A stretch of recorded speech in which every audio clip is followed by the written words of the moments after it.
예를 들어서 집 안에 물이 찼을 때 누전의 위험도 조금 클 것 같거든요. 이럴 때는 어떤 것들을 조심하면 좋을까요? 네, 기본적으로는 사실은 집안에 만약에 이제 물이 차서 누전이 발생했다고 한다면 사실은 차단기가 작동해서 대부분 전기를 이제 끊어주는 이런 역할들을 하게 되는데요. 그래서 이제 평상시에도 사실은 집안에 이렇게 전기를 자동으로 차단해주는 차단기가 정상적으로 작동을 해야 되는데 이런 것들이 제대로 점검이나 관리가 안 되면 차단이 안 되는 경우가 있거든요. 그래서 혹시라도 침수가 우려가 된다거나 혹은 또 이런 이제 비가 많이 오는 시기에는 집안에 이제 두꺼비 집 안에 있는 이 차단기 버튼을 눌러서 제대로 차단되는지 작동이 정상적으로 되는지 확인하실 필요가 있겠고요.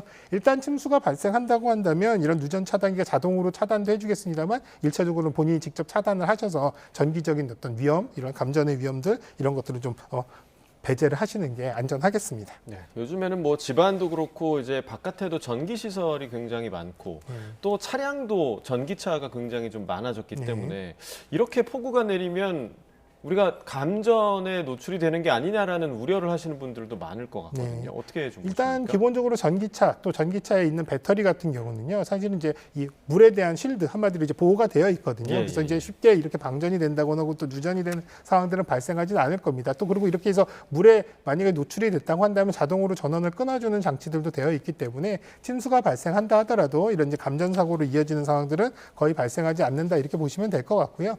다만 이제 야외 활동 중에 바깥에서 보행 중이나 이럴 때 비가 많이 오는 상황 또 혹은 전신주라든지 이런 것들이 문제가 생기는 경우에 이런 이제 감전의 위험이 있기 때문에 가급적 비가 많이 오는 시기 또 침수가 된 지역이라면 전신주 혹은 또 신호등 이 근처에는 가지 않으시는 게 좋겠고요. 또 이런 것들이 사실은 근처에 가지 않는다고 전혀 이 감전의 위험이 없는 건 아니지만 충분히 이격이 된다 그러면 그 감전의 위험성은 그만큼 줄어들기 때문에 이런 부분들 유념하시고요.